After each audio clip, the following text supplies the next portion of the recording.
the night my brother made a toast at his own wedding. A wedding I paid for, and didn't mention my name once. I smiled so hard my jaw ached. That was 3 years ago. I remember sitting at table 4, the one closest to the kitchen, not the family table where my parents were seated, not anywhere near the head table where he and his wife were laughing and taking photos. Table 4. With his college friends I'd never met. I had written the check for the venue. I had called the caterer. I had driven to 3 different bakeries to find the one that did the specific buttercream his wife wanted, and I was at table 4. But I'm getting ahead of myself. My name is Quinn. I'm 31 years old, and for most of my adult life, I have been the person my family called when something went wrong. Not because I'm the oldest, my brother Oliver is 35. Not because I'm the closest. Oliver lives 20 minutes from my parents and I'm 45 away.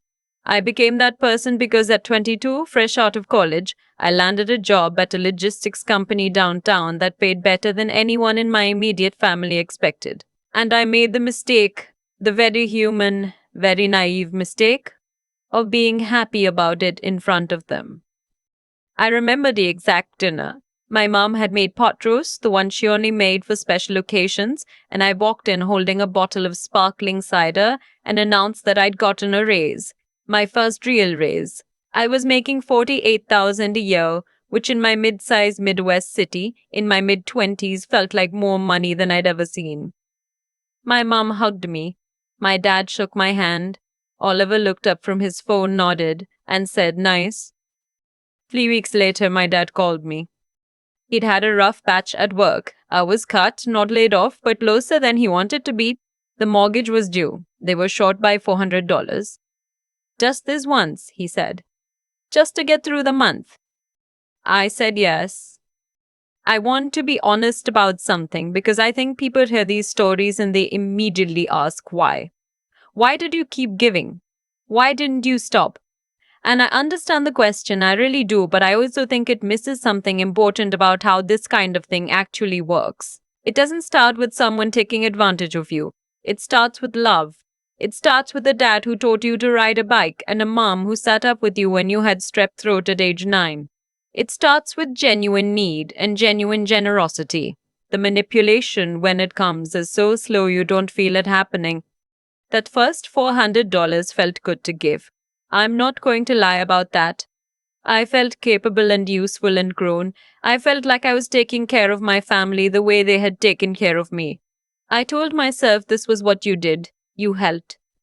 The second time was 2 months later. My mom's car needed a repair. $800. I paid it. The third time was Oliver. He'd been laid off from his warehouse job and he needed help with his rent until he found something new. His apartment was in a nicer part of town than I could afford at the time, but I didn't say that. I covered 1 month's rent, then another. Then I started just sending him a monthly amount without being asked, because it was easier than the phone calls. By the time I was 25, I had a system. I budgeted for my family the way most people budget for utilities. Fixed monthly expenses. My parents' mortgage gap. They'd never fully recovered from my dad's hours being cut, even after he went back to full-time. Oliver's rent. Then later his car payment when he totaled his first car and needed a new one. Miscellaneous calls, which I kept a separate category for because there were always miscellaneous calls. I want to be clear about the numbers because I think they matter. Over 5 years, I gave my family somewhere between $60,000 and $70,000.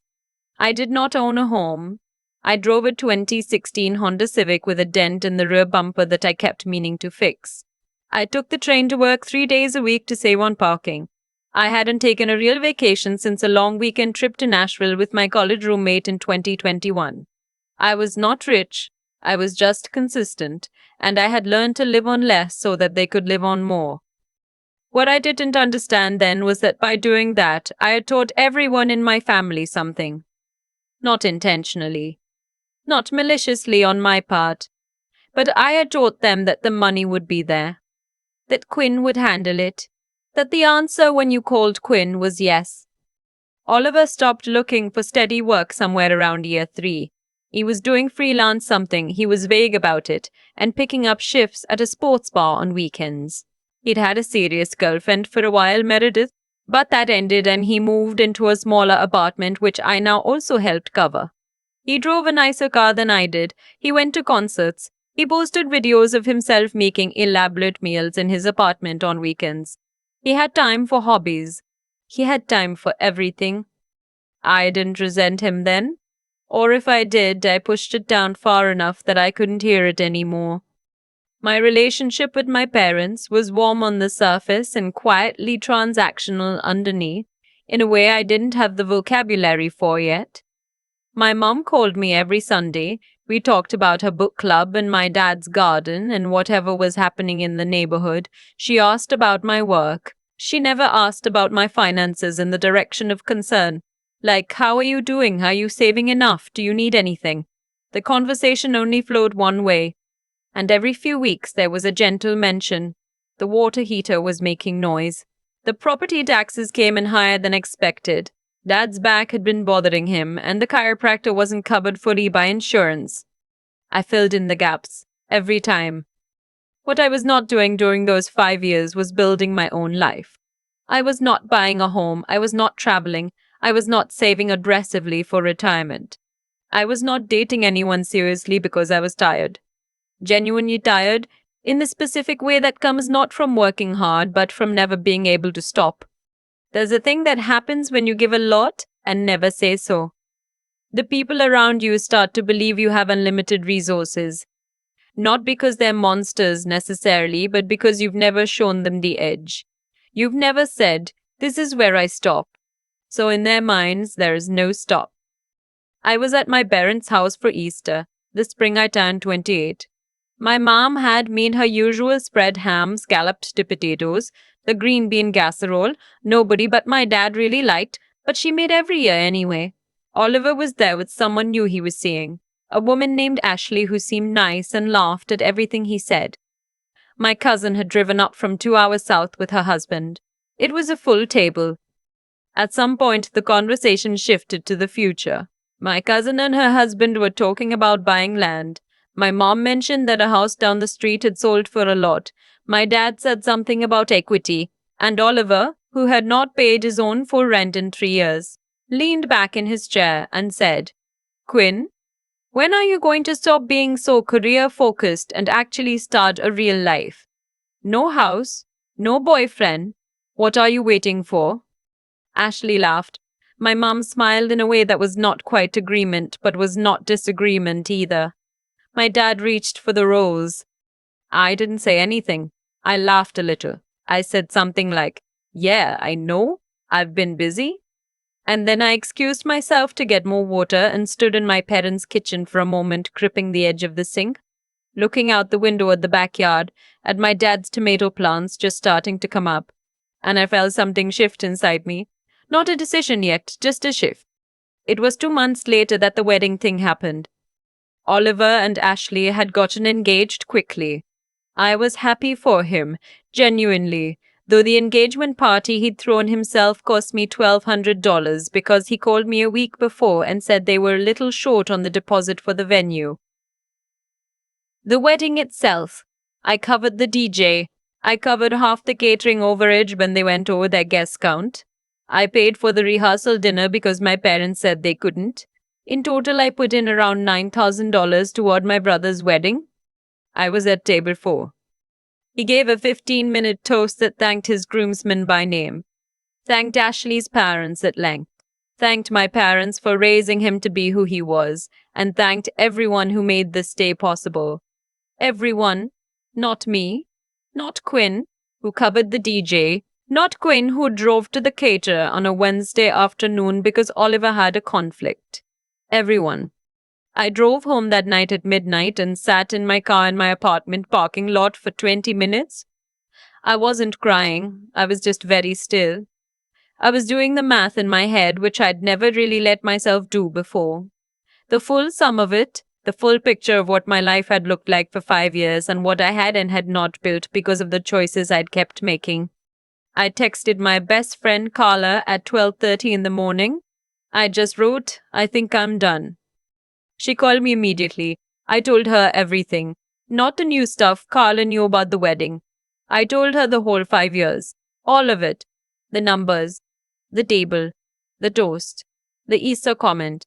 She was quiet for a long time after I finished, and then she said, "Quinn, you already know what you need to do." I did know. I just needed someone else to say it.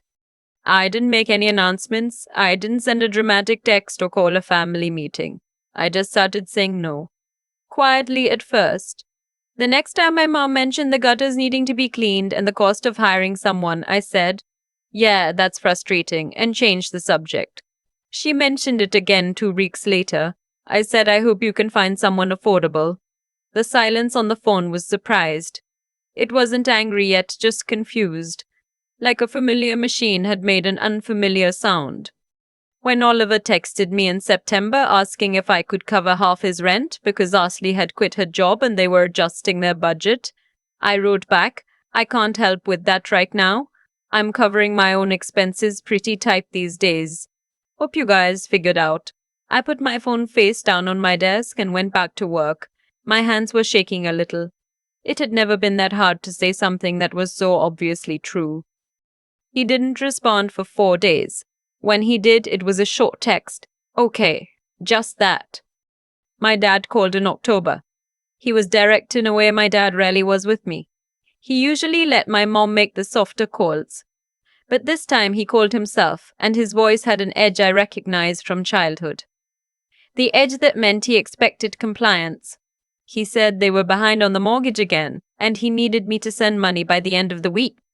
I said, "Dad, I'm not able to do that." He said, "What do you mean you're not able?" I said, "I mean I don't have the extra funds right now.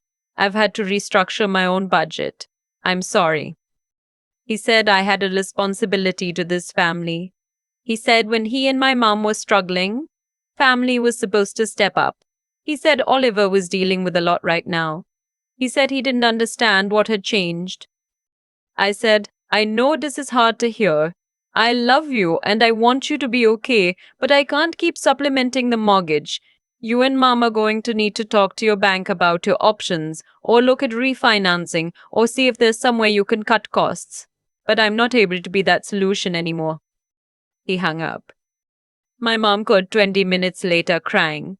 She said she didn't know what had gotten into me. She said I was being selfish. She said, "You have always been the responsible one in this family, and now you're choosing to act like this." I noticed the language. The responsible one. Said like it was a job title. Said like it was something I had signed up for and was now abandoning. I stayed calm. I don't know how, but I did. I said, "Mom, I've given this family a lot of money over a lot of years and I've been glad to do it. But I can't do it anymore. I need to take care of myself. That's not selfish, that's just basic." She said, "A lot of money, what are you talking about? It was help here and there." I said, "Mom, it was $60,000 roughly, over 5 years." Another silence, a different kind. She said, that can't be right." I said, "I kept records. I had. Not obsessively, but I had. A simple spreadsheet, dates, amounts, notes.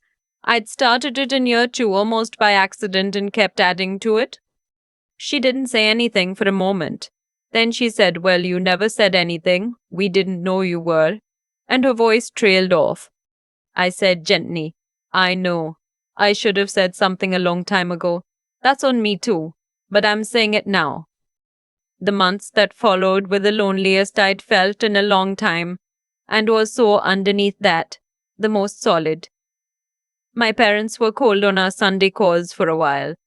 Oliver didn't reach out at all for 2 months. There was a group chat that my cousin had started years ago where everyone posted memes and family news, and it got noticeably quiet after October. But something else was also happening. I started saving differently. Within 3 months of stopping the automatic giving, I had a savings buffer I hadn't had in years. I started meeting with a financial advisor, someone I found through my company's employee benefits program, and we made an actual plan. I started seriously looking at apartments in a neighborhood I'd always wanted to live in but had told myself I couldn't afford. I had, it turned out, been able to afford it all along. I just hadn't had anything left over. In January, I found a place. A one-bedroom on the third floor with a bay window and old hardwood floors and radiator heat that clanked in a way I found somehow comforting. I moved in on a Saturday with Carla and two of her cousins helping me carry boxes. We ordered Thai food and sat on the floor because I didn't have a couch yet, and I looked around at the empty space that was entirely, completely mine. And I thought, I am 30 years old and this is the first time I have felt like I own my own life. My dad came around first, which surprised me. He called me in February on a Sunday and he didn't ask for anything, he just talked. He said he'd been thinking a lot. He said he'd talked to the bank and they were working on a payment plan. He said he and my mom had looked at their budget and found some places to adjust. He said he was sorry that things had gotten to where they were. He didn't say sorry for the October call specifically, but it was in there, underneath the words. I accepted it for what it was. My mom took longer. She was proud in a way that made it hard for her to walk back what she'd said. But she started calling again, and the calls stopped having that careful waiting quality, that sense that we were working up to something. We just talked, like before, but more honestly, because now we both knew the shape of what we'd been doing. Oliver. It took Oliver until spring.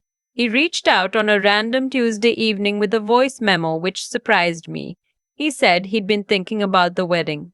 He said he knew he hadn't acknowledged what I'd done and he was sorry, and that he'd been embarrassed and wasn't sure that was a good excuse. I listened to it 4 times. I texted him back and said thank you for saying that. We didn't call. We texted back and forth for a while, short and a little careful, like two people who'd been in a minor car accident together and were figuring out what the damage was. It was a start. I'm not going to tell you everything is fixed because it isn't. There are still patterns in my family that are old and hard to move. My mom sometimes says something that has that old undertone in it, and I notice it now where I didn't before, and I just let it pass without biting. I've gotten better at that. What I will tell you is that I am sitting in my apartment writing this in the bay window with a cup of coffee, and I have a flight booked for next month, my first actual trip in 4 years to Portugal, which is somewhere I've wanted to go since I was 23 and couldn't figure out how to justify the cost. My couch finally arrived. My retirement contributions are maxed for the first time in my adult life. I got a promotion last fall that I hadn't told anyone in my family about before accepting. I still love them. I love my dad who taught me to ride a bike. I love my mom who sat with me when I had strep throat. I even love my brother who is figuring himself out in ways that are slow but maybe real. I love them and I no longer fund them. And it turns out both of those things can be true at the same time. For most of my 20s, I thought that taking care of yourself was a kind of abandonment. That you couldn't really love someone and also say no. I know better now. Saying no to them was the first time I said yes to myself, and everything that has been good in my life since then started with that. I keep thinking about that moment at the kitchen sink. Easter Sunday, my dad's tomato plants just coming up outside and me standing there gripping the counter after Oliver's comment about my career-focused life. I didn't say anything then. I laughed it off. And I think about what it cost me to do that. Not just that day, but every time before it when I swallowed something true because the moment felt too fragile to push back on. Here's what I've come to understand. The way things unfold in our lives is rarely accidental. I gave for 5 years without a single boundary, and I taught everyone around me exactly how to treat me. Not because they were calculating, though some moments came close, but because I never showed them there was a line. When you never show people where you end, they don't know either. They fill the space you leave. That's not fate, that's cause and effect. If plain and simple. What I failed to do for a long time was be honest, not just with my family, but with myself. Honesty isn't only about telling other people hard things. It's about having the integrity to look at your own situation clearly, without the story you've been telling yourself to make it feel okay. I told myself I was helping because I loved them, and that was true. But I was also helping because I was afraid of what would happen if I stopped. Afraid of being the selfish one. Afraid of being the one who let the family down. That fear dressed itself up as generosity for years and I didn't question it, because questioning it would have meant looking at something uncomfortable. Real moral clarity. The kind that actually guides you right, requires that you look at the uncomfortable thing anyway. The intelligence part of it, the part where I finally started making sense of what was happening, came slowly. I had all the information, I had a spreadsheet, I knew the numbers, but data without the willingness to act on it is just a record of your own paralysis. Real understanding isn't just knowing a thing, it's letting that knowledge change what you do. The moment I texted Carla at 12:30 in the morning and wrote, "I think I'm done," that wasn't impulsive. That was 5 years of information finally connecting to a decision. And then the hardest part, following through. Saying no to my dad when his voice had that edge in it. Staying calm when my mom cried. Not reversing course when the silence in the family group chat got loud. That kind of steadiness doesn't come from not caring. It comes from caring about yourself enough to hold the line even when it hurts. I've learned that endurance isn't toughness for its own sake. It's the quiet commitment to keep choosing yourself after you finally decided you're worth choosing. Quinn figured it out. So can you.